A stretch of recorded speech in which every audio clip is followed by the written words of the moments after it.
कल हम बात कर रहे थे मियोसिस के दो शॉर्ट क्वेश्चंस पे। एक ये था कि मियोसिस को रिडक्शन डिवीजन क्यों कहा जाता है, और दूसरा ये था कि एक पेरेंट सेल जब डिवाइड होता है तो 4 हैप्लॉइड सेल कैसे बन जाते हैं। तो उसको मैंने डायग्रामेटिकली एक्सप्लेन किया था।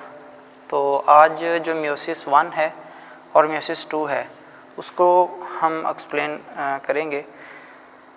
जो मियोसिस है, मियोसिस को कल मैंने डिफ़ाइन किया था। आज जो मियोसिस है उसकी जो 2 मेजर टाइप्स हैं उस पर बात होगी। जो मियोसिस की 2 मेजर टाइप्स हैं वो एक है मियोसिस 1 और दूसरी है मियोसिस 2। मियोसिस 1 है ना, उसकी आगे फिर 4 फेजेस हैं। प्रोफेज 1, मेटाफेज 1,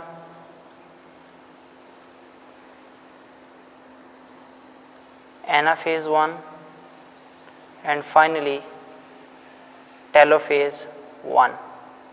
इसी तरह से जो मियोसिस 2 होगी, मियोसिस 2 की भी 4 फेजेस होंगी। बस हर एक के साथ आपने अब 2 लगा देना है। Meiosis 2, prophase 2, metaphase 2, anaphase 2, telophase 2। तो ये मियोसिस की 2 टाइप हैं, 1 एंड 2। अब मियोसिस 1 एंड 2, मियोसिस 1 की पहली फेज़ है प्रोफेज 1, सबसे लेंथी फेज़ है। इसकी आगे फिर 5 फेजेस होती हैं। सबसे लेंथी फेज़ है, आगे 5 फेजेस हैं। उन 5 फेजेस में से सबसे पहली है लेप्टोटीन, फिर इसी तरह जाइगोटीन, पैकिटीन, डिप्लोटीन और फाइनली डायाकिनेसिस। ठीक है, ये जो है ना 5, ये जो मैंने बोली हैं, ये प्रोफेज 1 की सब डिवीजन्स हैं। तो लेप्टोटीन पे मैं आपसे बात करता हूँ। लेप्टोटीन में क्या होता है, जो क्रोमोसोम्स होते हैं, क्रोमोसोम्स थिक हो जाते हैं और थिक होने की वजह से वो विजिबल होते हैं। साथ में क्या होता है, जो न्यूक्लियस है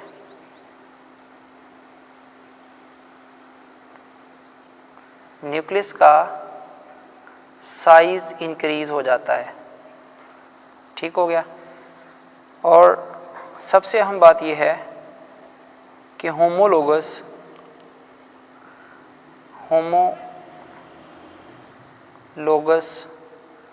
क्रोमोसोम्स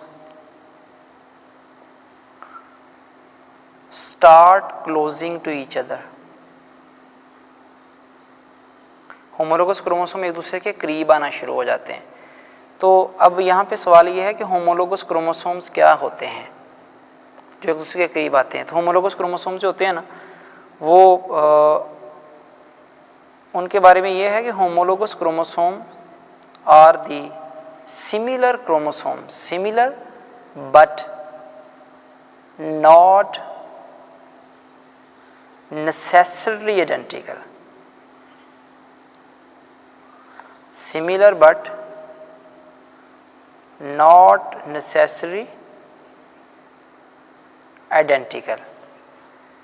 अब यहाँ पे ये है कि यहाँ होमोलोगस क्रोमोसोम में what is similar and what is identical, यानी कि इसको ये भी बात इसमें क्लियर नहीं है कि homologous chromosomes are similar but not identical. मैं एक एग्जांपल दे के इसको बयान करता हूँ। ये देखिए जी, ये एक क्रोमोसोम है। ठीक है, इसको मैं कह देता हूँ ये क्रोमोसोम नंबर 1 है। इसी तरह से ये क्रोमोसोम है, इसको मैं क्रोमोसोम नंबर 2 कह देता हूँ। ठीक, सपोज कर लें ये क्रोमोसोम नंबर 1 है और 2 है। आप जानते हैं जो क्रोमोसोम होते हैं, ह्यूमन बीइंग की बात कर लेता हूँ, हमारी बॉडी में कितने क्रोमोसोम होते हैं? 46। मतलब सेल में, हमारी बॉडी के हर सेल में 46 क्रोमोसोम हैं और वो 46 क्रोमोसोम 23 पेयर्स की फॉर्म में है। अच्छा, अब 23 पेयर्स का क्या मतलब होता है? 23 पेयर्स का मतलब ये होता है कि 23 पेयर्स, यानी कि एक क्रोमोसोम फादर से है, मीन्स 2 पेरेंट है ना, एक पेरेंट से एक क्रोमोसोम आया और दूसरे पेरेंट से दूसरा आया, तो 2 क्रोमोसोम मिले तो एक पेयर बन गया। अब 46 क्रोमोसोम हैं, 23 पेयर्स की फॉर्म में रहेंगे। मैं इसको मज़ीद एलेबोरेट कर देता हूँ। मिसाल ले लें, इस क्रोमोसोम पे हाइट का जीन आया, ठीक है, अलील कह लें इसे, पार्टनर ऑफ जीन। और क्रोमोसोम नंबर 1 पे अगर हाइट का अलील है, ठीक है, तो क्रोमोसोम नंबर 2 पे बी हाइट का अलील होगा, ठीक है। यानी कि अगर क्रोमोसोम नंबर 1 फादर से है तो क्रोमोसोम नंबर 2 मदर से आएगा, और क्रोमोसोम नंबर 1 जो हाइट का अलील लेके आया, क्रोमोसोम नंबर 2 जो मदर से है वो भी हाइट का अलील लेके आएगा। तो जब 2 हाइट के अलील्स मिलेंगे, ठीक है ना, 2 मिलेंगे फ्रॉम ईच पेरेंट, तो क्या बनेगा? पेयर बनेगा। ठीक हो गया।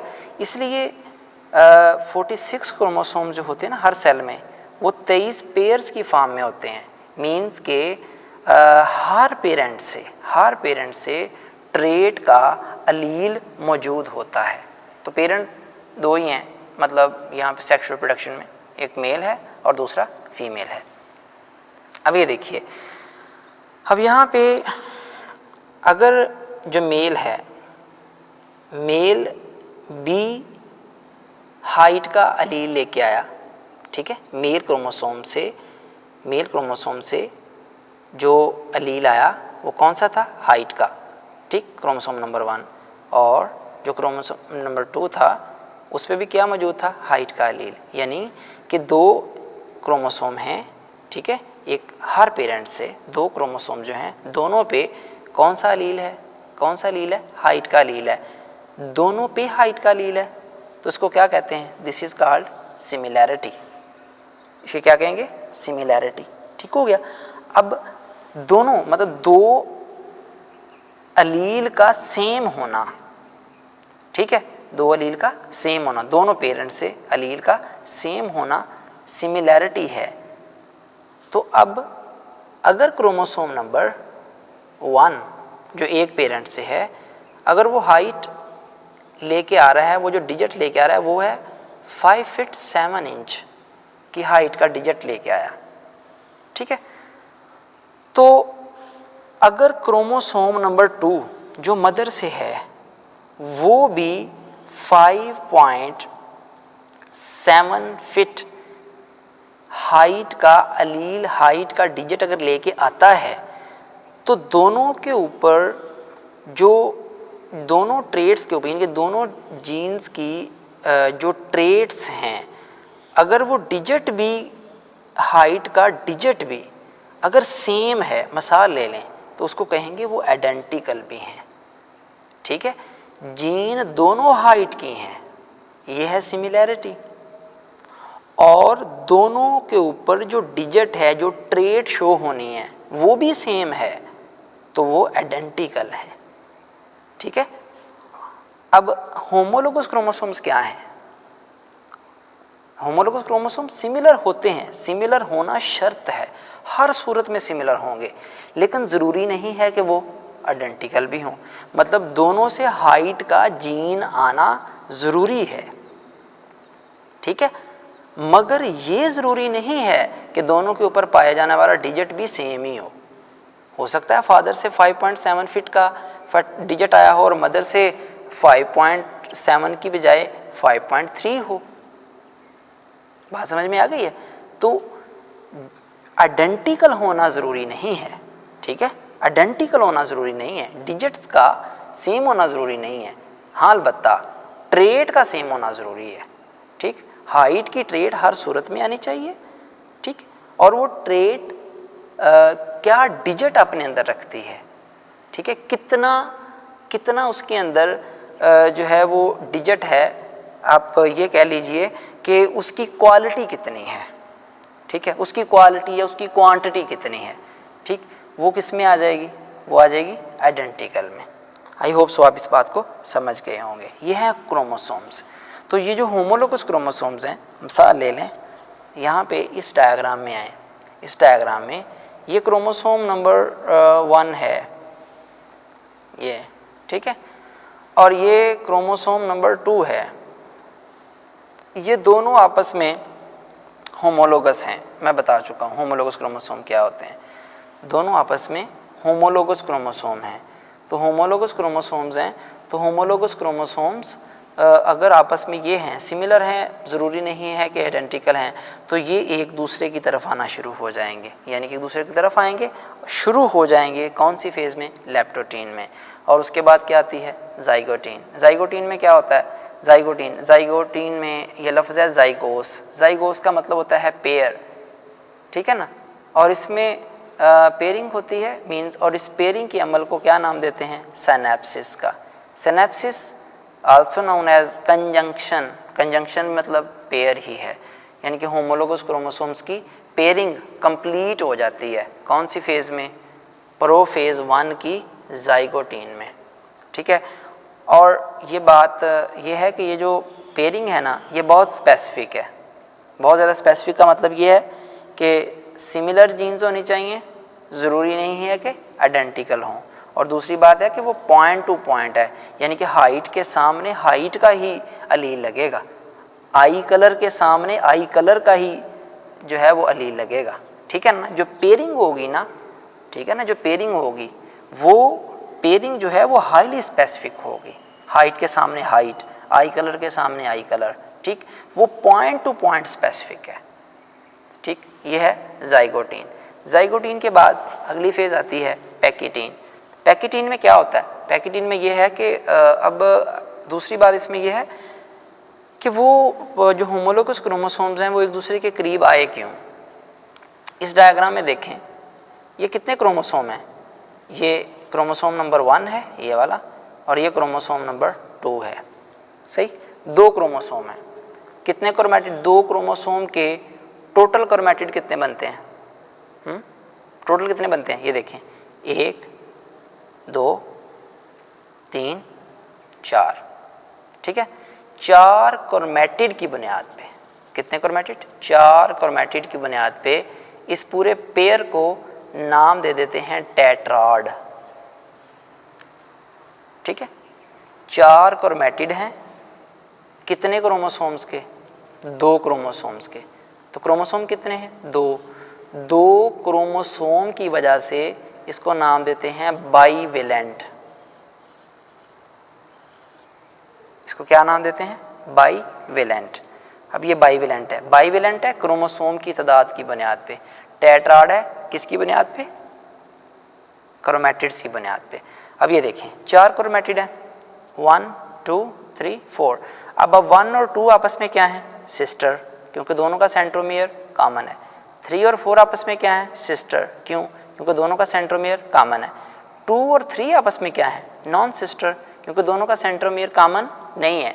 तो non sister chromatid of what? Of homologous chromosome.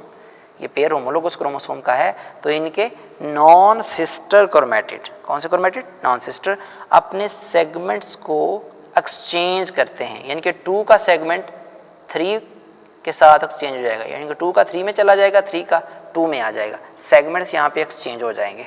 ठीक, जब यहाँ पे सेगमेंट्स एक्सचेंज हो जाएंगे ना, मतलब 2 का 3 में चला जाएगा, 3 का 2 में आ जाएगा, तो इस सारे अमल को कहते हैं क्रॉसिंग ओवर हो गई है। ठीक है, क्या हो गई, क्रॉसिंग ओवर। और कौन सी फेज़ में होती है, पैकिटीन की, पैकिटीन में। पैकिटीन किसकी फेज़ है, प्रोफेज 1 की फेज़ है। ओके, अब जब ये 2 क्रोमोसोम, 2 होमोलोगस क्रोमोसोम एक दूसरे के करीब आते हैं और आके वो सेगमेंट्स को एक्सचेंज करते हैं, तो जो उनका पॉइंट ऑफ अटैचमेंट है, ये देखिए यहाँ ये पॉइंट ऑफ अटैचमेंट है, ये भी है, ये भी है, ये भी है, इस पॉइंट ऑफ अटैचमेंट को कहते हैं क्याज़मेटा। ठीक है, अब क्याज़मेटा जो है वो डेवलप हुआ, सेगमेंट्स एक्सचेंज हुए। जब एक दफ़ा सेगमेंट्स एक्सचेंज हो जाएं, सेगमेंट्स अगर एक्सचेंज हो जाएं 2 के 3 के साथ, 3 के 2 के साथ, तो फिर क्रोमैटिड्स एक दूसरे को रिपेल करना शुरू कर देते हैं, रिपेल करना शुरू कर देते हैं। कौन सी फेज़ में, डिप्लोटीन में। डिप्लोटीन में इसको रिपेल करना शुरू कर देते हैं। रिपेल तो करते हैं, रिपेल तो करते हैं, लेकिन वो अभी भी अटैच हैं, लेकिन अभी भी अटैच हैं कौन से पॉइंट से, क्याज़मेटा से। रिपेल करना, मैंने कहा रिपेल हो नहीं गए, शुरू करते हैं, तो स्टिल अटैच एट क्याज़मेटा। उसके बाद क्या होता है, जब रिपल्शन कंप्लीट हो जाती है, वो रिपेल कर रहे थे ना, रिपेल करना कंप्लीट हो गया, तो वो कौन सी फेज़ में होगा, डायाकाइनेसिस में। कौन सी फेज़ में, डायाकाइनेसिस में। लेकिन फिर भी ये देखें, डायाकाइनेसिस में उन्होंने एक दूसरे से रिपेल तो कर लिया, लेकिन वो स्टिल अटैच है मार्जिन से, मार्जिन से वो अभी भी जुड़े हुए हैं।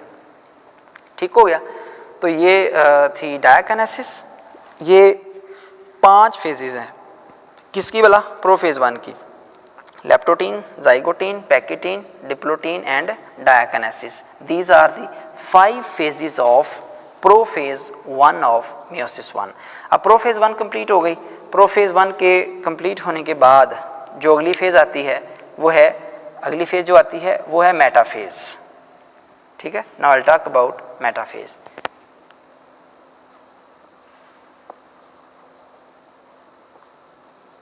अब मेटाफेज है ना, ये मेटाफेज है। अब आप गौर करें, मैं पहले भी बता चुका हूँ कि मेटाफेज में होमोलोगस क्रोमोसोम्स का पेयर इक्वेटर पे अरेंज हुआ है। ये देखें, ये एक पेयर है, ये एक पेयर, इस तरह कितने पेयर अरेंज होंगे, ज़रा पिछला लेक्चर रिपीट कीजिए। 23 पेयर अरेंज होंगे। कितने पेयर, 23 पेयर। ये मेटाफेज प्लेट बन जाएगी। मैं पहले भी बता चुका हूँ, इसे इक्वेटोरियल प्लेट भी कहेंगे। और जो स्पिंडल फाइबर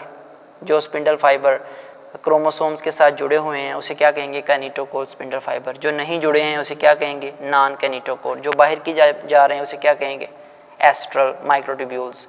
ये बातें मेरी पहले आपसे माइटोसिस में हो चुकी हैं। फिर नतीजा क्या निकलता है, नतीजा ये निकलता है कि मेटाफेज के बाद आती है कौन सी फेज़, एनाफेज। अब जब एनाफेज आती है ना, तो एनाफेज में यूँ होता है कि वो जो कैनिटोकोर स्पिंडल फाइबर है ना, ये कैनिटोकोर स्पिंडल फाइबर, ज़ाहिर बात है वो पुलिंग फोर्स लगाएंगे इस तरफ को और वो इस तरफ को, अपोजिट पोल्स की तरफ खींचेंगे। ठीक है, जब अपोजिट पोल्स की तरफ खींचेंगे ना, तो मतलब लेफ़्ट वाले लेफ़्ट की तरफ, राइट वाले राइट की तरफ जब वो फोर्स लगाएंगे ना, तो उसका नतीजा क्या निकलेगा, नतीजा क्या आएगा, नतीजा ये आएगा कि वो जो क्रोमोसोम्स हैं, याद रखिएगा मैंने क्रोमैटिड्स की बात नहीं की, ये मेटाफेज 1 है, ये एनाफेज 1 है, मियोसिस हो रही है। तो ये देखें ज़रा इधर, वो तो अभी मैंने पिछली फेज़ में बताया कि डायाकाइनेसिस में वो सिर्फ मार्जिन से जुड़े हुए थे, तो मार्जिन से जुड़े हुए हैं। ठीक है, इतनी फोर्स नहीं लगानी पड़ेगी, इतनी ज़्यादा एनर्जी नहीं लगानी पड़ेगी, तो एनर्जी तो इतनी लगानी नहीं पड़ेगी। इसलिए मैंने कहा था, इसलिए एनर्जी इतनी लगानी नहीं पड़ रही, इस वजह से G2 फेज़, और फॉर रीज़न ये है, इस वजह से G2 एब्सेंट होती है मियोसिस 1 में, क्योंकि G2 वो फेज़ होती है जिसमें क्रोमोसोम को अपोजिट पोल्स की जानब खींचने के लिए जो एनर्जी रिक्वायर्ड होती है ना, ठीक है, वो प्रिपेयर की जाती थी G2 फेज़ में। तो अब चूंकि यहाँ तो एनर्जी रिक्वायर्ड ही नहीं है, वो तो सिर्फ मार्जिन से जुड़े हुए हैं, क्रोमोसोम्स को अलग करना है, वो मार्जिन किनारों से जुड़े हुए हैं। ठीक, यहाँ कौन से क्रोमेटिड अलग करने हैं, तो इस वजह से एनर्जी की इतनी ज़रूरत नहीं है, तो फिर G2 फेज़ एब्सेंट होती है जिसमें वो एनर्जी तैयार की जानी थी। तो जब अपोजिट पोल्स की तरफ फोर्स लगती है तो आप गौर करें पूरे का पूरा क्रोमोसोम ही खींचा गया, सिस्टर क्रोमेटिड एक दूसरे से अलग नहीं होंगे, ठीक है, सिस्टर क्रोमेटिड एक दूसरे से अलग नहीं होंगे। तो एनाफेज में जब वो अपने पोल्स तक सिस्टर क्रोमेटिड, इनके पूरे एक क्रोमोसोम है अपने 2 क्रोमेटिड के साथ, हर क्रोमोसोम अपने 2 क्रोमेटिड के साथ जब अपोजिट पोल्स तक पहुंचता है तो एनाफेज कंप्लीट हो जाती है।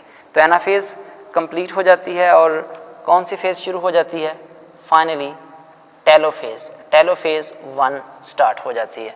अब जो टेलोफेज 1 है, टेलोफेज 1 में क्या होगा, टेलोफेज 1 में ये होगा, टेलोफेज 1 में वही न्यूक्लियर इनवेल्व बन जाती है, सही है। तो माइटोटिक अपरेटस डिसऑर्गेनाइज हो जाता है, ठीक। और उसके बाद हर एक के पास, हम मुझे बताएं वो पिछला लेक्चर फिर से, हर एक के पास एक सेल 2 में डिवाइड हुआ ना, तो 23 क्रोमोसोम्स ने इधर अरेंज किया हुआ था, 23 ने इधर अरेंज किया हुआ था, क्रोमोसोम्स थे। हर क्रोमोसोम के पास कितने क्रोमेटिड थे, 2 थे, 23 इस तरफ चले गए, 23 इस तरफ चले गए, तो 2 डॉटर सेल जो बने, अभी 2 बने हैं, मियोसिस 1 के बाद 2 बनते हैं। तो जो 2 डॉटर सेल बने थे उसमें हर सेल के पास 23 क्रोमोसोम हैं और हर क्रोमोसोम के पास कितने क्रोमेटिड हैं, 2 क्रोमेटिड हैं, ठीक है। अब जब ये मियोसिस 1 कंप्लीट होती है तो उसके बाद शुरू होती है मियोसिस 2। ये देखें, ये मियोसिस 2 है, मियोसिस 2 में वही प्रोफेज 2, मेटाफेज 2, एनाफेज 2 और टेलोफेज 2। मैं इसमें एक ही बात लिख दूंगा, meiosis 2 is just like mitosis, just like mitosis, ठीक है। माइटोसिस की तरह किस तरह से है कि वो इक्वेटर पे ना, यहाँ देखें मेटाफेज 1 में इक्वेटर में होमोलोगस क्रोमोसोम्स का एक पेयर जो था वो यहाँ पे मौजूद था, एक एक पेयर, यानी कि 23 पेयर मौजूद थे। लेकिन जब मेटाफेज 2 आएगी ना तो उसमें सिंगल क्रोमोसोम ही अरेंज होगा। तो जब अपोजिट पुलिंग फोर्स लगेगी ना तो यहाँ पे क्रोमेटिड एक दूसरे से अलग हो जाएंगे, ठीक है। क्रोमेटिड जब अलग हो जाएंगे और एनाफेज 2 में तो क्रोमेटिड अलग हो जाएंगे, तो जब टेलोफेज आएगी तो टेलोफेज में ये देखा जाएगा कि 23 क्रोमोसोम ही होंगे, यानी कि देखें ना ये 2 है ना, ये 2 हैं, मियोसिस 1 के बाद ये 2 बने, तो मियोसिस 2 के बाद कितने बनेंगे, ये 1 डिवाइड होकर 2 बनाएगा, ये भी 1 डिवाइड होकर 2 बनाएगा, तो 2 से कितने बन जाएंगे, मियोसिस 2 के बाद 4 बन जाएंगे। यानी कि मियोसिस 1 के बाद एक पेरेंट सेल 2 में गया और मियोसिस 2 के बाद वो जो 2 पेरेंट सेल हैं वो 4 में चले जाएंगे। तो ओवरऑल बात करें ना तो मियोसिस में एक पेरेंट सेल 4 हैप्लॉइड सेल में चले जाता है, ठीक है। तो अब इस तरह से वो जो 4 हैप्लॉइड सेल बनेंगे उसमें हर एक के पास 23 क्रोमोसोम होंगे, लेकिन हर क्रोमोसोम एक ही क्रोमेटिड रखेगा। ये मेरा प्रीवियस लेक्चर है, उसमें मैंने बड़ी डिटेल से ये बातें बताई थी, ठीक है बेटा। ये मियोसिस कंप्लीट हो गई और मियोसिस इसके मतलब कोई क्वेश्चन हो, कोई प्रॉब्लम हो आपको तो आप मेरे से डिस्कस कर लीजिएगा। तो आज के लिए बेटा इतना ही, तो हम नेक्स्ट जो टॉपिक है वो कल शुरू करेंगे। तो अल्लाह ताला आपका हामी नासर रहे। अल्लाह हाफिज़।